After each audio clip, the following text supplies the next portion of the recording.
It's hard to comment on when there's so much manufacturing inconsistency.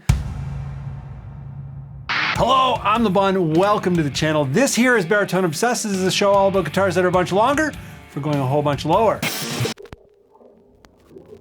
Since the initial demo of the RGIB21, the video I did about a year ago, there have been tons of questions. The questions just keep coming. For those of you who are new to it, it's a 28-inch scale baritone from Ibanez, and it looks and sounds like this.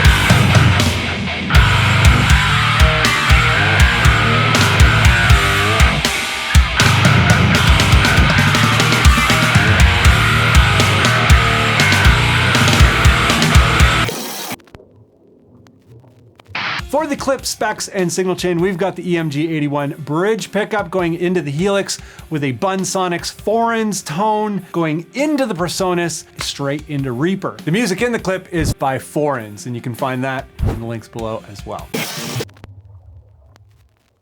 Would the RGIB21 be a solid guitar in B tuning? If we go to the Ibanez website and we take a look at the specs of the RGIB21, we'll notice that it ships natively in B1 tuning. The guitar works really well in B. It does B really, really well. It does C really, really well. The guitar ships with extremely heavy strings though in that tuning. On the Ibanez site here, if we scroll down for the RGIB, we can see the factory tuning is B to B, and it's B1 tuning. And these strings are the D'Addario EXL 157s. And they even have all the string gauges, which is great. I think if you're tuning to B, you could go with the Baritone Lights, which is the 13 to 62 strings, or maybe even lighter. I would say probably lighter, but some people like it tight. We don't cover the high-low tunings on this channel because high-low tunings like B are really easy. You can do it on a 25.5. Obviously, there are benefits to going longer scale. You can get the string gauge a lot lighter. I've ordered a RGIB21, but I have to know what case I need. A lot of people get into the baritone thing and then they don't have a case to put it in. Most of us fail to consider cases for the baritones, but you're in luck with soft cases for the RGIB21. Pretty much any soft case is gonna fit. Some of the rectangular, generic hard cases will work. A lot of hard cases won't. So let's take this out here a little bit. And you'll notice here on the back end of the case, I had to take out a little bit of padding in order to make this guitar fit. This is the largest generic case that I could find.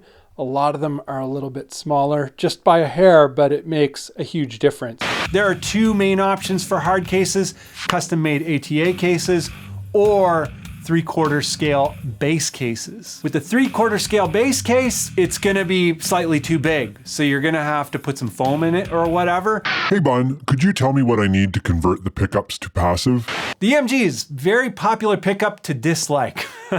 Let's actually open this one up and we'll take a look at it and we'll explain exactly what needs to be changed and why. So we've got the pot, the switch, and the jack. The pot for active is a very different value than for passive. So the pot will have to be changed to a 500 ohm pot or higher. The switch here has a board on it. You can probably reuse some of the wires and the jack. For sure, you are gonna have to replace the pot. You can try keeping the switch, but I personally would just replace the switch because this looks like a hassle. What string gauge are you using for G standard on the RGIB? String gauge for G1 tuning. I use the stock configuration strings, so 14 to 68. I usually use the Kurt Mangans or String Joys. Come to realize that very few people are aware of the string calculators and how to use them. If you don't know about all the weird numbers surrounding baritone guitars, you're like, that's confusing. I have a video about that. You can find that in the description down below. Is the neck thinner than on the RGIB6? Every single RGIB6 that I've played had a different neck profile, and I've played super slim ones. Neck thickness is a confusing situation with the RGIB series. Can't really comment on the neck profiles because they change so much from batch to batch, and I don't know why. It's crazy that you make a big deal about how heavy the RGIB21 is. The weight of the RGIB. This also relates back to the last comment in terms of manufacturing inconsistencies.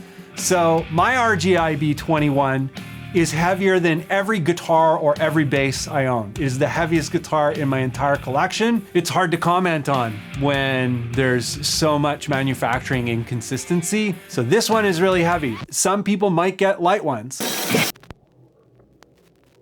For everyone who's been with the channel for a long time, you'll know that I've used the RGIB6 for a whole bunch of years for G1 standard.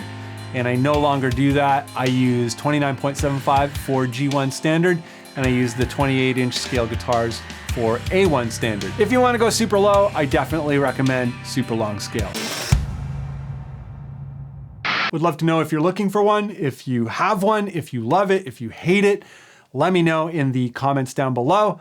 Otherwise, that's it for this one. I hope you enjoyed it, and I hope to see you in the next one.